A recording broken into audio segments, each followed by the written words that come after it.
सखी सहेली कार्यक्रम सुनने वाले सभी श्रोताओं को मन्नो बहुरिया और प्यारी बुआ का नमस्कार श्रोताओं, कैसे हैं आप सभी? भाई ये तो बिल्कुल बहुत अच्छे हैं, क्योंकि बहुत सारे जो है ना कि उनके संदेश आ चुके हैं और जिन जिन बातों के बारे में हमने लिखा है उसके बारे में तो आया ही है, क्योंकि भाई पिन कोड सप्ताह है। तो लेकिन उन्होंने कोड में कुछ नहीं कहा है, जो बात लिखी है स्पष्ट लिख दी है पूरी की पूरी। बिल्कुल, बहुत सारी बातें उन्होंने लिखी है, बहुत श्रोताओं के टिप्पणियां कहना चाहिए, मैसेजेस आए हुए हैं। और ऐसे ही हम बात करेंगे नया घर और हमारे सपने की, यानी कि जब हम नया घर खरीदते हैं तो उस समय हमारे क्या क्या सपने होते हैं, उनसे जुड़ी क्या क्या बातें होंगी, ये आगे हम करेंगे। और बहुत से श्रोताओं ने भी बुआ जी बहुत सारी बातें लिखी हैं अपने घर के बारे में। तो भाई सपना देखना अच्छी बात है इसका मतलब, और घर का देखना अच्छी बात है, क्योंकि एक बहुत बड़ी पूंजी होती है और हम ताउम्र उसमें रहते हैं और अपना घर अपना ही होता है, उसमें जो आकर सुकून मिलता है उसकी बात ही अलग होती है। तो लेकिन फिर बात आती है कि चलिए रसोई घर की तरफ चलें, कुछ बना खा लिया जाए। बिल्कुल, तो आज व्यंजन विधि का दिन है। हाँ, तो हम भी बातें करेंगे और हम ये भी चाहेंगे कि श्रोता भी कुछ जैसे भेजे। हाँ बिल्कुल, लिखकर भेजे भाई, क्योंकि सर्दियों का समय है ना, ठंड चालू हो गई, तो आप क्या बना रहे हैं घर पे हमें भी तो पता होना चाहिए। बिल्कुल सही बात है। और हम बता देते हैं कि सखी विशेष में हम बात करेंगे वीरांगना रानी कर्णावती की। जी, गढ़वाल राज्य के इतिहास की प्रसिद्ध वीरांगना शिरोमणि, अदम्य साहसी और नीति कुशल रानी थी रानी कर्णावती। गढ़वाल के राजा जो महीपति शाह थे, उनकी मृत्यु के समय उनके पुत्र जो थे युवराज पृथ्वीपति शाह की उम्र जो थी मात्र 7 वर्ष थी। इसलिए युवराज के बालिग होने तक रानी कर्णावती ने संपूर्ण जो राजकाज था उसे बहुत अच्छे से संभाला। और रानी कर्णावती को लोगों ने तो यही समझा कि भाई अनुभवहीन है, कमजोर है, तो भाई शासन अच्छे से नहीं कर सकती, इसलिए मुगल बादशाह शाहजहां के गढ़वाल राज्य पर आक्रमण करने का उसने निश्चय कर लिया।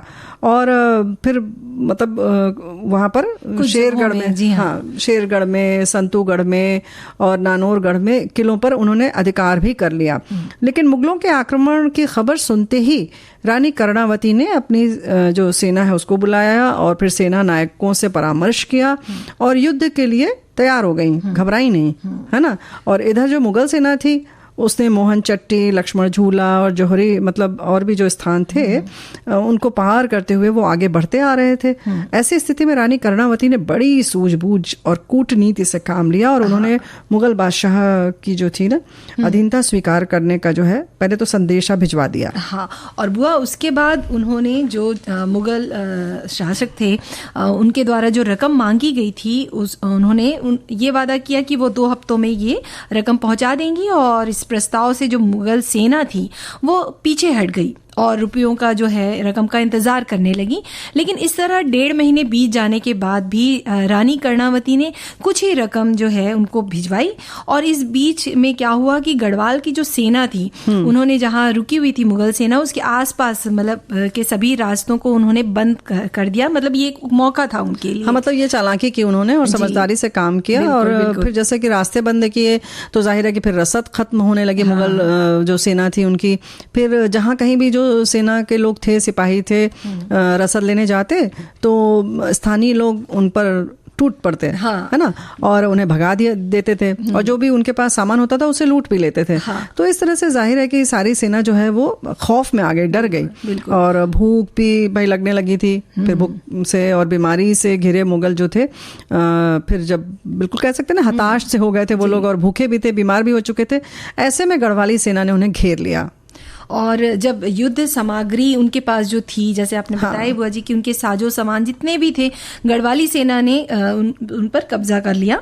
और रानी कर्णावती के आदेश पर जो बचे हुए मुगल सिपाहियों के जो बचे हुए थे उनको इस शर्त पर छोड़ा गया कि उनके नाक और कान को काट दिया जाए और उसके बाद उन्होंने उन्हें भगा दिया। और कहते भी हैं बुआ जी की दुश्मन सेना के साथ इस तरह का जो व्यवहार था ये इतिहास में एक अनहोनी घटना थी। और इसीलिए रानी कर्णावती को नाक कटी रानी के नाम से भी उन्हें विख्यात कहना चाहिए, नाम जाना मिली, जाता प्रसिद्धि है। मिली। बिल्कुल। इस अभियान में रानी का जो साथ दिया उनके सेनापति ने वो थे माधव सिंह भंडारी ने, और जिला गढ़वाल में फतेहपुर में ही मुगल सेना का संहार भी हुआ था। हाँ। तो मुगलों पर फतह करना यानी जीत के उपलक्ष्य में इस जगह का नाम फतेहपुर रखा गया। और ऐसे ही वीरांगनाओं के शौर्य और साहस से गढ़वाल में किसी ने फिर आने की हिम्मत ही नहीं की। बिल्कुल। और महारानी कर्णावती ने करणपुर, जो कि वर्तमान समय में देहरादून के नाम से जाना जाता है, तो वहाँ एक गांव भी बसाया।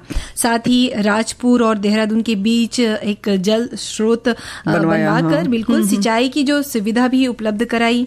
और इस तरह हम ये कह सकते हैं बुआ जी कि उन्होंने अपनी सूझबूझ का परिचय दिया था। इतिहास के पन्नों पर अगर हम बात करें तो गढ़वाल की जो रानी थी उन्हें हम ध्रुव नक्षत्र का तारा कह सकते हैं। बिल्कुल कह सकते हैं। और सिर्फ उन्होंने शासन मतलब केवल विजय नहीं प्राप्त की बल्कि अच्छे से शासन भी किया। बिल्कुल। इस तरह से आगे बढ़ने का जो हौसला है वो हमें, जब ऐसी बातें हम करते हैं, ऐसे गीत सुनते हैं, तो अपने आप अंदर आता जाता है। जी हाँ, है ना? बिल्कुल बुआ जी। और फिर हम कार्यक्रम में भी चाहते हैं कि आगे बढ़े। और आज जो है ना सपनों का घर बनाने की बात है ना मनु भौरिया। हाँ। लेकिन घर बन जाता है, फिर उसके बाद लोग पता पूछते हैं कि आपका पता क्या है। तो आजकल तो बड़े मजे से मोबाइल में भेज दिया जाता है। हाँ। लेकिन अगर खत लिखना हो तो जाहिर है कि फिर पता लिखा जाता है उस पर पूरा। हाँ। जिसे कहते हैं एड्रेस। हाँ। और जब एड्रेस भेजते हैं तो उसमें आता है सबसे नीचे जो अंक, तो उसकी हम बात करने जा रहे हैं। और वो है पिन, जिसे डाक सूचक संख्या कहते हैं। ऐसी प्रणाली है ना जिससे डाक द्वारा भेजी जाने वाली हर प्रकार की सामग्री जो है सही गंतव्य पर पहुंचती है। और उसके जो कारण है वो अभी बताते हैं कि क्यों ये पिन बनते हैं। और 6 अंकों की संख्या हमारे देश में है, ये आप सब जानते ही हैं। इसे भारतीय डाक विभाग द्वारा छांटा जाता है। और फिर इसकी जो शुरुआत की अगर हम बात करें तो बताओ, 15 अगस्त 1972 को हुई थी। हाँ, हुई थी। और श्री राम भीकाजी वेलंकर ने इसकी शुरुआत की थी। और 9 क्षेत्रों को अलग अलग यूनिक पिन जो है वो दिया गया है। इसमें से 8 भौगोलिक क्षेत्र हैं और 9 अंक जो है वो आर्मी पोस्टल सर्विस के लिए रखा गया है। पिन कोड में आने वाला जो पहला अंक है वो क्षेत्र, राज्य, उससे राज्य का पता चलता है। हाँ। और पहले 2 अंक से उपक्षेत्र जो है ये कह सकते हैं राज्य के उपखंड की जानकारी मिलती है। और फिर तीसरे अंक मिलकर जिले को दर्शाते हैं। हाँ, कि यानी कि ये किस जिले में जाएगी। जी हाँ। और फिर अंत में जो 3 अंक आता है वो डाकखाने का जो है कि कहाँ पर का डाकखाना है। हाँ। क्योंकि हर शहर में अलग अलग होते हैं क्षेत्र में। तो ये जो 3 अंक है वो डाकखाने का प्रतिनिधित्व करते हैं। और इस प्रकार की जो क्रिया है ये भौगोलिक क्षेत्र के अनुसार होती है। और डाक को छांटने का काम जो है वो बहुत आसान कर देती है। क्योंकि पहले आप छटाई करके ये पता कर लेते हैं कि किस प्रदेश का है, फिर ऐसे ही उसके क्षेत्र और फिर उसका जिले, और जिले के बाद आ जाता है अलग अलग। हम कह सकते हैं ये जो 3 अंक होते हैं वो मोहल्ले के होते हैं ना, कह सकते हैं। हाँ।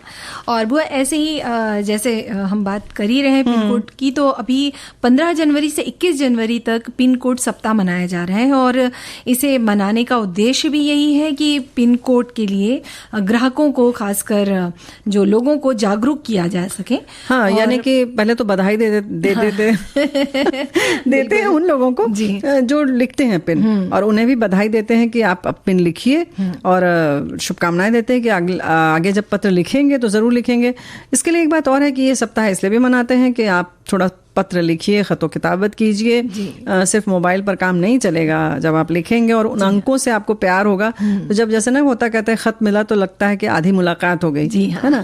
तो कुछ इस तरीके का मजा आएगा, आप करके तो देखिए। हाँ। और वो एक खास बात ये भी है कि जो सरकार से जुड़ी सरकारी जो कामकाज दस्तावेज होते हैं तो उसमें पिन कोड की जरूरत तो पड़ती ही पड़ती है। बिल्कुल ना, तो आपको बहुत सारी चीजें हाँ मतलब पोस्ट के हिसाब से ही आती हैं, डाक के माध्यम से ही आती हैं। जी हाँ। तो इसीलिए अपने क्षेत्र के जो खासकर आपका जो डाकखाना है उसका जो है पिन कोड आपको पता होना ही चाहिए। क्योंकि आजकल की जो युवा पीढ़ी की बात अगर हम करें तो जो डाक विभाग की जो सेवाएं हैं और इस तरह के जो चीजें हैं उनके बारे में उन्हें थोड़ा कम मालूम है। और जिनको मालूम भी है तो वो प्रयोग नहीं करते, और चूंकि प्रयोग नहीं करते तो इसलिए कम मालूम है। कुछ एक लड़की ऐसे ही थी, मतलब कक्षा 12 में पढ़ रही होगी, उसकी माँ या पिता ने ऐसे परवरिश की होगी कि वो अपनी सहेलियों को खत लिखती थी, लाल वाले डिब्बे में डालती थी। तब उसकी सहेली ने बोला कि ये तुम क्या करती हो, ये क्या है? मतलब कक्षा 12 में उसे नहीं पता आज की तारीख में, तब उसने बताया कि हम ऐसे ऐसे चिट्ठी लिखते हैं, कार्ड्स भी हम ऐसे भेजते हैं, सिर्फ ऐसे व्हाट्सएप पे नहीं कर देते।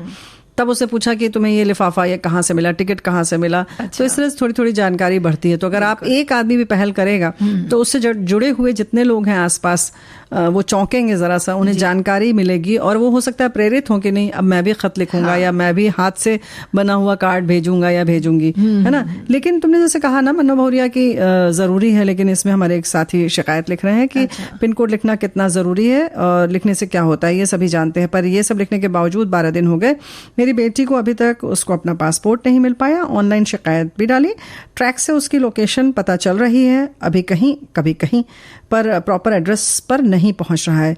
एक पोस्ट ऑफिस पर तो बेटी खुद ही गई तो बोले हमने भेज दिया है, पहुंच जाएगा। तो देखिए पहुंच जाएगा। अब जैसे कि अगर ये देखो अभी यहाँ पर क्या होता है कि लोकेशन जैसे ट्रैक नहीं हो रही है, लेकिन फिर भी हम आधुनिक उपकरणों पर भरोसा कर रहे हैं, हम उसकी शिकायत नहीं करते हैं। हम जो व्यक्ति जो कर रहे हैं काम छटनी का पहुंचाने का, उस पर हमें ज्यादा शिकायत आती है, नाराजगी भी होती है। वैसे आपकी नाराजगी बिल्कुल जायज है, थोड़ा सा लेकिन प्रतीक्षा करिए, कभी कभी इस तरीके के जो काम होते हैं उसमें समय लगता है, लेकिन फिर भी पिन कोड आवश्यक है। और अगर पहुंचेगा भले ही विलंब से पहुंचे तो पिन कोड की वजह से ही पहुंच पाएगा, है ना। और बुआ जी ऐसे ही हमारे एक श्रोता ने भी लिखा है कि मोबाइल के जमाने में पिन कोड का प्रयोग कम होता है, पर आज भी जरूरी डॉक्यूमेंट्स के लिए पोस्टल एड्रेस में पिन कोड डालना पड़ता है। और पिन कोड लागू करना जब अनिवार्य हुआ था तब स्कूलों में भी बताया जाता था और अपने शहर और शहरों का पिन कोड को याद रखो, मतलब ऐसा कहा जाता था। बिल्कुल नहीं, रखना भी चाहिए, हम भी यही कहते हैं। डाक सूचक संख्या या पोस्टल इंडेक्स नंबर लघु रूप है पिन, एक ऐसी प्रणाली है जिसके माध्यम से एक विशिष्ट सांख्यिक पहचान प्रदान की जाती है। ये विशिष्ट संख्या डाक के द्वारा भेजी जाने वाली हर प्रकार की सामग्री को सही गंतव्य तक पहुंचने में मददगार है। और जो बाकी हमने चीजें बताई हैं वही ये भी बता रहे हैं, है ना, कि किस दिन से आरंभ हुआ।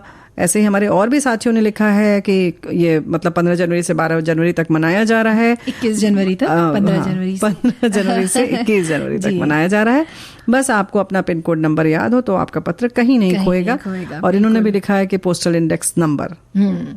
और एक श्रोता ने हमें शुभकामनाएं भी भेजी हैं और वो लिखते हैं कि हमें तो आज भी याद है कि अपना पिन कोड पत्र या ज़रूरी डाक पर अवश्य लिखते थे, लेकिन इन नई पीढ़ी के युवा तो इन सेवाओं से बिल्कुल ही अनभिज्ञ हैं। पुराने लोग जहां अभी डाक सेवाओं को विश्वसनीय मानते हैं, वहीं मोबाइल इंटरनेट सुविधाओं के लुफ्त में खो चुकी युवा पीढ़ी में डाक विभाग की सेवाओं को लेकर कोई दिलचस्पी नहीं है।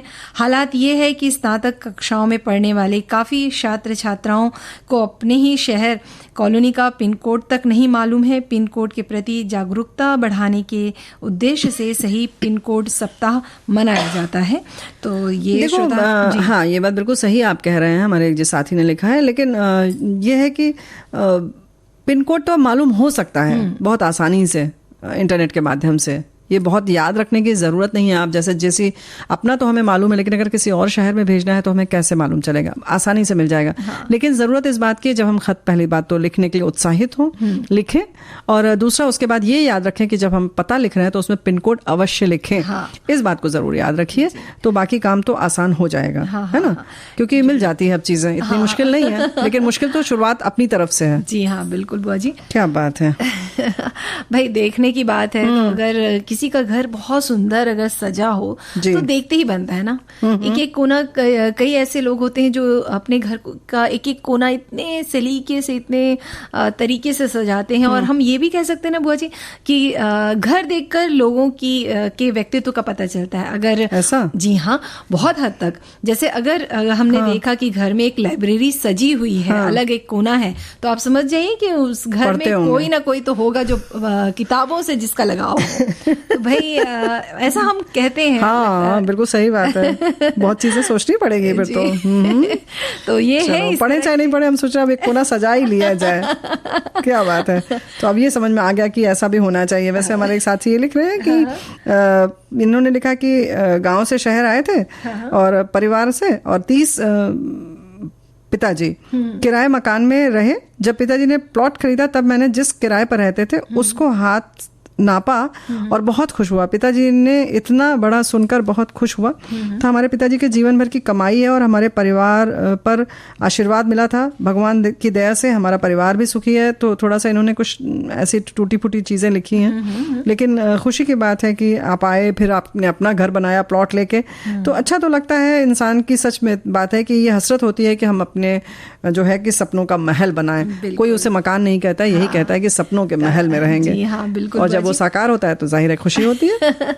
ऐसी एक बात हमारे श्रोता ने और लिखी है कि ये लिखते हैं कि यदि आप अपने सपने में नया घर देखते हैं तो इसका मतलब है कि आपके आने वाले समय में सभी मनोकामनाएं पूरी होने वाली। इन्होंने सपने की बात की है। हाँ, इन्होंने वो पूरे स्वप्न विज्ञान की बात कर दी है। स्वप्न विज्ञान की बात की है। और ये भी लिखा है कि मकान बनते हुए देखना अपने करियर में सफलता की ओर इशारा करता है। तो इस तरह की इन्होंने बात की है। और एक श्रोता है, उन्होंने लिखा है कि इंसान चाहता है उसे उड़ने को पर मिले, इंसान चाहता है उसे उड़ने को पर मिले, परिंदा चाहता है कि उसे रहने को घर मिले। क्या बात है।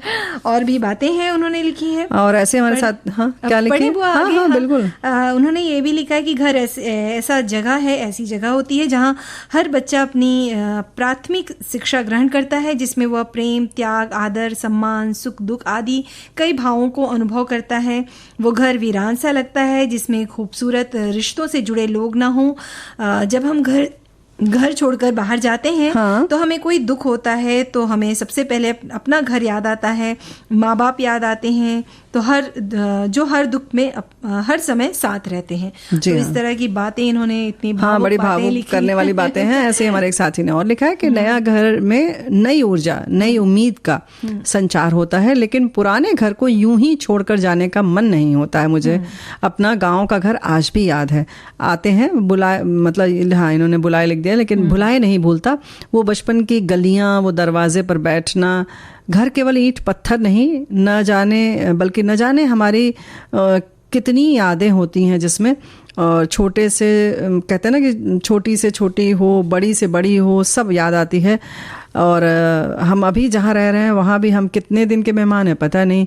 तो भाई यानी कि इनका स्थानांतरण होता रहता है। लेकिन जहाँ जाइए वही अपना लगने लगता है ना। वो तो है ही बुआ, घर एक ऐसी जगह होती है जो हमेशा याद रह जाती है ना। यही तो हम कह रहे हैं ना कि देखो सपनों का जो घर है बहुत खूबसूरत लगता है, लेकिन जब दरअसल खरीदने की बात आती है, बनवाने की बात आती है, तब पसीने छूटने लगते हैं। और कुछ चीज़ों का ख्याल रखना बड़ा ज़रूरी है। वो तो है। नहीं तो आधे में अगर आपके पसीने छूटने लगे तो फिर न इधर के रह जाते हैं न उधर के, और उसमें बहुत ज़्यादा पैसा और बहुत सारी चीज़ें आपकी जो हैं वो बर्बाद हो जाती हैं। तो शुरुआत कैसे करें, बजट बना लें पहले और बजट को ध्यान में रखें। और मन्नू मौर्य यहाँ पर हमारा अनुभव यही कहता है कि जैसे कि एक छोटे से अगर हम बजट की बात करें तो अगर 10 लाख की बात अगर बताई है आपको किसी ने, ठेकेदार या जिससे भी आपने उसके एक्सपर्ट को बुलाया होगा, 10 लाख अगर वो कहता है तो आप 15 मानकर चलिए। और अगर वो ये कहता है 6 महीने में बन जाएगा तो आप 1 साल का समय लेकर चलिए, है ना। मतलब तो इतना अपने दिमाग में कैलकुलेशन बिल्कुल कर लीजिए कि भाई ऐसा होना ही है, क्योंकि वो थोड़ा सा कम की तरफ से बताते हैं। और एक बात ये भी होती है, केवल उनकी गलती नहीं होती है, धीरे धीरे हम भी उसमें बहुत सारी चीजों की बढ़ोतरी करते जाते हैं। अच्छा अब ये भी हो जाए, अच्छा ये वाला थोड़ा और अच्छा वाला लग जाए, ऐसा करके समय भी बढ़ जाता है और बजट भी बढ़ता है। तो इस बात का जरूर ख्याल रखें। जी बुआ जी। और एक जो बहुत जरूरी बात कि जब हम घर ले रहे हैं तो किस जगह पे ले रहे हैं ये भी ध्यान रखिए, क्योंकि आप उस जगह से आपका ऑफिस कितना दूर है, बच्चों के स्कूल्स कितने दूर है जहाँ बच्चे जाएंगे। आप ये भी देख लें कि वहाँ मार्केट जो है, बाजार जो है आपके आसपास है कि नहीं, हॉस्पिटल आपके घर से कितनी दूरी में है। तो इन सब चीज़ों का भी ध्यान रखें। ऐसा ना हो कि बहुत ऐसी जगह हो जहाँ पर आपको अगर लगे कि अचानक कहीं निकलना है तो आपको ऑटो बहुत दूर चलकर लेना पड़े। यानी कि सार्वजनिक वाहन आदि जो है उसकी सुविधा है कि नहीं। लेकिन मन्नू मौर्य एक बात तो है कि ये जो दूरी और उसकी बात है, इस पर थोड़ा सा विस्तार में इसलिए बात करना चाहते हैं कि कभी कभी ठीक है आपका बहुत दूर है कार्यालय, लेकिन घर से केवल एक सदस्य को अगर जाना है और बाकी घर में सुरक्षा है और आपको बहुत अच्छा बड़ा घर कम में मिल रहा है तो आप दूर भी ले सकते हैं। ये आपकी बाकी सब चीजों को देखते हुए आपको निर्धारित करना पड़ेगा, है ना।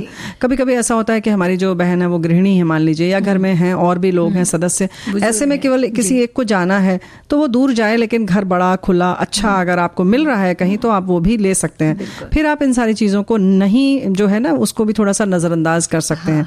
बाकी सुविधाएं देख लीजिए, वही जैसे बाकी तुमने बताया ना दुकान आदि इन सब की। और अब बात आती है कि जब हम खरीद रहे हैं सामान, मतलब प्लॉट हो चाहे मकान हो। हाँ, वो एक चीज और हम बताओ बुआ जी की ये भी है कि जैसे आपने बताया कि घर जैसे है कि सुरक्षित रहना जरूरी है। हाँ। तो ये भी देख लें कि आसपास जो है कैमरे लगे हैं कि नहीं। अगर आप बिल्डिंग में ले रहे हैं, अगर आप सोसाइटी की में अगर ले रहे हैं तो ये देख लें कि वो सोसाइटी सुरक्षित है कि नहीं, सिक्योरिटी गार्ड है कि नहीं। और उस जो सोसाइटी की अगर हम बात करें तो वहाँ सुरक्षा के लिए जैसे कि हर एक फ्लोर पे हाँ, मतलब कैमरा होना चाहिए और बाकी लिफ्ट आदि जो है वो कैसी है और कहीं पर सुरक्षा का वही वाली बात है। बाकी और उपाय हैं, क्योंकि अगर आपका केवल अपना मकान है तो आप अपना लगवा सकते हैं। हाँ। लेकिन हर फ्लोर की जो है वो मंजिल की जिम्मेदारी तो आप नहीं ले सकते अगर फ्लैट है तो। हाँ। और अब बात आती है कि डॉक्यूमेंट्स की जी। तो जो भी उससे जरूरी दस्तावेज हैं वो सही है कि नहीं, जिससे आप खरीद रहे हैं मकान उसके नाम है भी या नहीं है। कभी कभी किसी और को भी बेच देते हैं लोग, उनके नाम नहीं होता, या लोन चल रहा है कि नहीं। अगर लोन चल रहा है उनके नाम तो ये भी जरूर आप जांच लें। हो सकता है कि उनके नाम लोन चल रहा हो और आपको पता ही नहीं है, और अगर चल रहा है तो बताते नहीं है। उनके 6 महीने की EMI हो सकता है बकाया हो और कुछ बढ़ गया हो। ये सारी चीजें बहुत अच्छी तरह से जांच परख लें। हाँ, ये तो है ही बुआ जी। और ये भी बहुत जरूरी है कि जो आप प्रॉपर्टी या संपत्ति लेने जा रहे हैं हाँ। तो ये भी जांच परख लें या आप पता लगा लें कि जो आपके जो बिल्डर है उन जिसने सही उसकी प्राइस या सही मूल्य बताया है कि नहीं ना। क्योंकि कई बार ऐसा भी होता है कि सामने वाला आपको आंकने के लिए उसकी असली कीमत नहीं बताता है ना। तो ये आसपास अगर आपके किसी पहचान वाले ने उस जगह पर प्रॉपर्टी ली है, संपत्ति ली है, तो उससे भी जान ले कि भाई उसकी कीमत क्या है। और अगर नहीं भी अगर आप आसपास किसी को जानते हैं तो आप स्वयं जाके सर्वेक्षण कर सकते हैं और किसी भी अपरिचित के घर भी जाकर पूछ सकते हैं कि भाई हम यहाँ लेना चाहते हैं, क्या स्थिति है, यहाँ पर पानी वगैरह सब आता है कि नहीं, बिजली सही से आती है कि नहीं आती है, लाइन सब ठीक है कि नहीं, और यहाँ पर क्या लागत है। तो ऐसे आप थोड़ी सी दोस्ती पहले भी बढ़ा सकते हैं, क्योंकि ये 1-2 रुपए का सामान नहीं है, लाखों का मामला है और आपकी जिंदगी भर की कमाई की बात है। बिल्कुल। तो इन बातों का भी जरूर ध्यान रखें ना। बिल्कुल। और बुआ जी एक चीज और है कि जब लागत की बात अगर हम करें तो जो और भी जो लागतें होती हैं जैसे वस्तु है जिसे GST है वो भी सब उसमें शामिल है ना। संपत्ति कर होता है, पंजीकरण जो होता है, शुल्क होता है। तो ये सब बातें भी आप ध्यान में रखिए कि जो बताई जा रही है आपको लागत, उनमें ये सब भी जुड़ा हुआ है, शामिल है कि नहीं। अक्सर ये होता है कि जो पार्किंग की जो स्थान होता है वो देते नहीं है, कहते हैं अगर उसका पैसा जो है लमसम उसमें देना था तो आपने वो तो दिया ही नहीं, तो आप पार्क नहीं कर सकते अपना वाहन। तो वो चाहे दुपहिया हो चौपाया हो, आप नहीं फिर कर पाएंगे, तो बड़ी दिक्कत हो जाएगी। तो ये सारी चीजें आप देख लीजिए। और ये पार्किंग प्लॉट पार्किंग जो स्थान होता है वो अलॉटेड है कि नहीं है। अगर नहीं है तो कॉमन जब रहता है तो बड़ी दिक्कत हो जाती है, फिर उसमें झगड़े की संभावना बढ़ती है। तो इन सारी चीजों को देखें। और जैसे हमने कहा लीगल वाली डॉक्यूमेंट की बात, तो बहुत सारी जगह ऐसी भी होती हैं कि जहां वो डेवलपमेंट अथॉरिटी जो उस शहर की है वहां से वो अप्रूव नहीं होती है, उसकी मंजूरी नहीं मिली होती है। उन सब जगहों पर ये कभी-कभी घर बना देते हैं, है ना। कभी-कभी वो सिक्योरिटी के लिए होती है, कभी-कभी फायर एक्सटिंग्विशर के लिए जगह होती है, या पार्किंग की जगह पर भी कमरे बना देते हैं और एक पूरा फ्लैट बना देते हैं और कहते हैं ये आप खरीद लीजिए।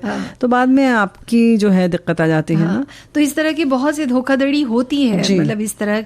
तो हमेशा सजग रहें। और एक जो बात है बुआ जी, एक रेरा करके होता है, real estate regulatory authority certificate होता है। ये एक कानूनी दस्तावेज है जो किसी संपत्ति, प्रोजेक्ट या प्रॉपर्टी एजेंट को इस बात के प्रमाण के रूप में प्रदान किया जाता है कि वो राज्य स्तरीय प्राधिकरण के तहत पंजीकृत है कि नहीं ना। तो ये जो प्रमाण पत्र होता है, ये इसमें एक पंजीकरण संख्या लिखी होती है जिससे उन्हें कानूनी रूप से अपना व्यवसाय करने की अनुमति मिलती है।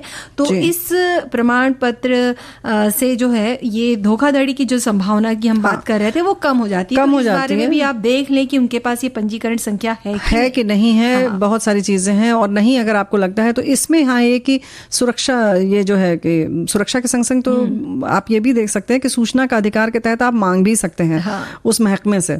यहाँ पर जो है ना RTI जो है वो आपके लिए लाभदायक होता है। सही मायने में ये इन सारी चीज़ों के लिए ही RTI की शायद ये जो है हमारे लिए खुलापन आया है कि आप ये पूछ लें कि इसका पूरा आप बता दीजिए कि इसके कहीं कोई मतलब पैसा आदि बकाया है कि नहीं, कानूनी रूप से ठीक है कि नहीं, ये सारे दस्तावेज आप ले सकते हैं। हालांकि हमारे एक साथी ये लिखते हैं कि आमतौर पर कहा जाता है कि रोटी कपड़ा मकान किसी भी व्यक्ति के लिए 3 सबसे आवश्यक वस्तुएं होती हैं। अक्सर ये हम देखते हैं कि प्रत्येक व्यक्ति सबसे पहले इन 3 पहलुओं को प्राप्त करने के लिए संघर्ष करता है और फिर इसके बाद अन्य इच्छाओं को पूरा करता है। यदि हमारे पास रहने के लिए घर है तो हमारे मन में पूर्ण संतुष्टि की भावना रहती है। अच्छा, ये बात तो है कि घर अगर है तो वाकई निश्चिंत रहते हैं हम, भले ही भूखे रह जाए, लेकिन लगता है अच्छा अपने घर चले गए तो अब भूखे हैं कि नहीं है किसी को क्या पता चलेगा, है कि नहीं। जी, और भी श्रोता है, उन्होंने बहुत सारी बातें लिखी है और एक बुआ जी हमारे लिए निमंत्रण भी आया है। अच्छा, तो चलो फिर।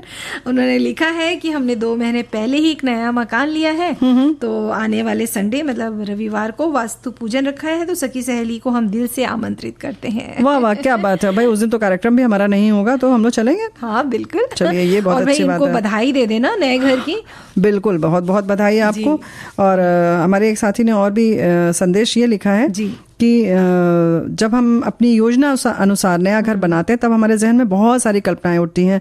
पूजा का घर कहाँ बनाएं, ड्राइंग रूम कैसा हो, गेस्ट रूम कहाँ होना चाहिए, कैसे बनाएंगे, सारी चीज़ों के लिए लिखा है। नई सुविधा का उपयोग होगा, ऐसे अनेक प्रश्न और उत्तर होते हैं। और सलाह भी हम लेते हैं। कई बार पड़ोस में बन गए मकान को भी देख कर आते हैं और हमको भी जो अच्छा लगता है उसी के अनुरूप हम अपना नया मकान बनाते हैं और अपनी राय को उस इंजीनियर को बताते हैं और आर्किटेक्चर को बताते हैं जो हमारे सपनों को साकार कर देता है ना। तो ये इन्होंने लिखा है। और फिर लिखा है कि जब हम उस मकान में प्रवेश करते हैं तो मन में जो सुकून मिलता है वो अकल्पनीय रहता है। बहुत बहुत धन्यवाद। तो भाई वाकई ये बात तो है। बहुत सही बात कही है, सुकून तो मिलता ही है। भाई देखो, घर जो है ना वो तो हसीन होता ही है क्योंकि हमारे सपनों का घर होता है, हमारी तमन्नाओं का घर होता है। उसमें बहुत प्यार से उसको सींचा जाता है। हमारे एक साथी ने लिखा है कि हमारा घर तो 90-95 साल पुराना है और संयुक्त परिवार का है समय से, और आवश्यकता के अनुसार इसी में परिवर्तन होता चला जा रहा है। यही घर है और यही सपना है। क्या बात है। वाह, बहुत सुंदर बात है। तो इतना पुराना सपना हो और वो वैसे ही अभी बना रहे, बरकरार रहे, तो कितनी खूबसूरत बातें होंगी और उसमें कितनी ढेर सारी इनकी यादें होंगी उसमें, है ना। वो तो है ही बुआ जी। और जैसे कि हम बात कर ही रहे थे कि घर खरीदते समय बहुत सी बातों का ध्यान रखें। अच्छा हाँ, लेकिन एक बात है मनोहरिया, जैसे इनका 90-95 साल पुराना घर है तो इनको ये सब झंझट ही नहीं है कि कौन कौन सा कागज देखना है, उसमें जो है ना बीमा वगैरह करवाना है कि नहीं करवाना है ना। बिल्कुल, लेकिन जो नया ले रहे हैं, जो नए घर की तरफ अगर सोच रहे हैं तो वो ध्यान रखें कि बिक्री विलेख का पंजीकरण जरूर करा लें। और बहुत से जो जैसे आधार कार्ड है और भी जो चीज़ें हैं तो इन सब बातों का ध्यान रखें। पैन कार्ड और जो पंजीकरण शुल्क है, ये सब चीज़ों का सारा जो डॉक्यूमेंट्स हैं, अगर हम दस्तावेज की बात करें तो उसको संभाल कर रखें। और अच्छा, ये बात तो है, दस्तावेज संभाल कर रखें, लेकिन जो हम बाकी चीज़ें जैसे कह रहे हैं, पंजीकरण है, डीड है, बहुत सारी जगह खसरा खतौनी बोलते हैं, तो बहुत सारे कागजात चाहिए होते हैं। बहुत सारी जगह नो ऑब्जेक्शन सर्टिफिकेट चाहिए होता है कि मतलब, या नो ड्यूज वगैरह। तो बहुत सारी चीजें हैं और अलग अलग राज्य का हमारे यहाँ नियम थोड़े से अलग अलग हैं। तो आप अपने राज्य का जरूर देख लीजिएगा। सोसाइटी के भी जो नियम होते हैं वो अलग अलग होते हैं। कहीं कहीं सोसाइटी में एक साथ पूरा मेंटेनेंस ले लेते हैं, कहीं हर महीने होता है, कहीं कहीं क्या होता है कि आप जब खरीदते या बेचते भी हो तो आपको कुछ पैसा, खास रकम जो होती है वो सोसाइटी में जमा करना होता है। अच्छा, कुछ राज्यों में है। तो उन सारी चीजों का पहले सब पता कर लें, उस हिसाब से बजट बनाए। नहीं तो आपने बजट बनाया 10 लाख का और बाद में ये 15 अपने आप पहुंच गया तो वो बहुत बड़ा गड़बड़ होगा, है ना। बिल्कुल, तो इन छोटी छोटी बातों का अगर ध्यान रखेंगे तो घर जो है वो तो है ही अपना, और सुकून के साथ वो जो दिन है निकल जाएंगे, गुजरेंगे। और ये जो है हम लोग रविवार को चलेंगे गृह प्रवेश में वास्तु में। और एक बात और है कि जब पूरा बजट बना लें तो वास्तु के लिए और मिठाई बांटने के लिए अलग से पैसा रख लीजिएगा, है ना। बिल्कुल, तो मुंह मीठा होना जरूरी है। मिठाई तो जरूरी है ना, मुंह मीठा करना तो बनता ही है, लेकिन अभी हम मिठाई नहीं बताएंगे। ये देखो सर्दी चल रही है, आलू बहुत अच्छे आ रहे हैं, तो वो जो छोटे वाले आलू होते हैं ना, वो छर्री आलू बहुत जगह बोलते हैं, तो उसकी एक चाट बता देते हैं। अरे वाह, क्या बात है। तो उसको तो वैसे तो बहुत सारी जगह तो ऐसे ही धो लेते हैं तो साफ हो जाता है बहुत हद तक। नया वाला जो आलू आ रहा है वैसे ही धोने में छिल जाते हैं। लेकिन अभी हमें तो वैसे वाले नहीं मिले। लेकिन उसको भी छिलके सहित हल्का सा उबाल दिया, और उसका इतना नहीं उबालेंगे कि वो फट जाए या पूरी तरह से गल जाए, तो सेम ही उबालेंगे उसको, मतलब थोड़ा थोड़ा सा कड़ा रह जाए। उसके बाद उसको निकाल लिया, और बस कढ़ाई में आप सरसों का तेल डालिए, अदरक, हरी मिर्च डालिए, जीरा डाल दीजिए, और प्याज अगर आप खाते हैं तो प्याज डाल दीजिए, और उसके बाद उसको आलू डाल दीजिए, और उसको कलहार लीजिए, यानी भून लीजिए, थोड़ा ज्यादा भून लीजिए, और उसके बाद लाल मिर्च भी डाल दीजिए। नहीं अगर आप चाहते हैं तो चाट मसाला केवल डाल दीजिए, और हरी धनिया उस पर डाल के परस दीजिए। अच्छा, एक तो ये तरीका हो गया। मेरे मुंह में तो पानी आ रहा है। हमारे मुंह में आ रहा है, लेकिन फिर भी अब बता देते हैं। और इसी तरह से इस आलू को जैसे अपना उबाला, और उसके साथ में आप इसको अलग रख लीजिए, और उसके बाद हरी धनिया की चटनी बना लीजिए। तो उसमें हरी धनिया, अदरक और बस हरी मिर्च, नींबू आप डाल सकते हैं। नहीं अगर नींबू डालते हैं तो आप आंवला भी उसमें पीस सकते हैं। अच्छा, ठीक है, कच्चा आंवला आ रहा है, बहुत अच्छा सेहतमंद। हाँ, और थोड़ी सी उसमें हींग डाल लीजिए। तो इस तरह से पहले चटनी बना लीजिए, और ये जो उबला हुआ आलू है इसमें अच्छे से इसको लपेट दीजिए चटनी को, और बस खाइए। अरे वाह, क्या तो ये जो चटपटे आलू जो है ना, हाँ, और वो कुछ जगहों पर तो इतने तीखे मिलते हैं ये हरे वाले आलू कि बिल्कुल कान वान से हवा निकल जाए, धुआं निकलने लगता है। तो भाई सर्दियों में तो इस तरह के जो व्यंजन है ना, आलू की टिक्की भी ऐसी अच्छी लगती है। लेकिन पहले कुछ और पीने वाला बता दो, तो जो मुंह में पानी आ रहा है ना वो थोड़ा कंट्रोल हो जाए। बिल्कुल, हम बताएंगे मंचाऊ सूप। तो भाई ये जो सूप है बहुत सरल तरीके से भी बनता है। तो लेना क्या है, इसमें आपको थोड़ा थोड़ा पत्ता गोभी काट के रख लीजिए, थोड़ा गाजर, शिमला मिर्च, लहसुन, अदरक थोड़ा थोड़ा ले लीजिए, जो हरा प्याज का पत्ता होता है जिसे स्प्रिंग अनियन बोलते हैं, और साथ में soya sauce, green chilli sauce, red chilli sauce, cornflour ले लीजिए, और ऑयल। तो भाई आपको करना क्या है, नूडल्स के लिए आपको एक सादा जो नूडल्स होता है उसे आपको गर्म पानी में उबालना है, बहुत नरम नहीं करना है। और उसके बाद नूडल्स को कॉर्नफ्लोर में मिला लीजिए। हाँ, और उसके बाद इसको कढ़ाई में तेल गर्म करिए, और उसको तल के निकाल लीजिए सुनहरा भूरा। तो ये आपके ये नूडल्स आपके तैयार हो गए, कुरकुरे कुरकुरे। कुरकुरे। अब आपको जब सूप बनाना है तो क्या करना है, कढ़ाई में थोड़ा सा तेल, मतलब आधा चम्मच आपको तेल डालना है। उसमें तेल कौन सा? कोई भी आप तेल ले सकते हैं, कोई भी ले सकते हैं ना, बिल्कुल, जो आप खाते हैं वो प्रयोग में, क्योंकि तेल की मात्रा बहुत कम है। कई लोग इसमें बटर का भी यूज करते हैं बुआ, तो थोड़ा सा बटर या तेल जो आप खाते हैं ले लीजिए। उसमें लहसुन अदरक जो है वो काट के बारीक काट कर डाल दीजिए, और हल्का सा भूंज लीजिए। फिर प्याज जो है वो डाल दीजिए, और जो सारी सब्जियां हमने बताई ना वो भी आप काट के बारीक बारीक काटना है, उसे काट कर सब डाल दीजिए और भून लीजिए। अब ये जब सब्जियां भून जाए तो इसमें एक एक चम्मच soya sauce, green chilli sauce, red chilli sauce, ये सब डाल दीजिए, और हल्का सा ऐसे घुमा लीजिए। फिर पानी की मात्रा, मतलब कम से कम 2 कप पानी, अगर जितना आप चाहते हैं उतना ले लें। जैसे घर के लोग अगर 4 हैं तो कम से कम 2 कप पानी तो चाहिए। बिल्कुल, पानी डाल दीजिए, और पानी डाल के थोड़ा सा नमक डाल के उसको उबलने दीजिए।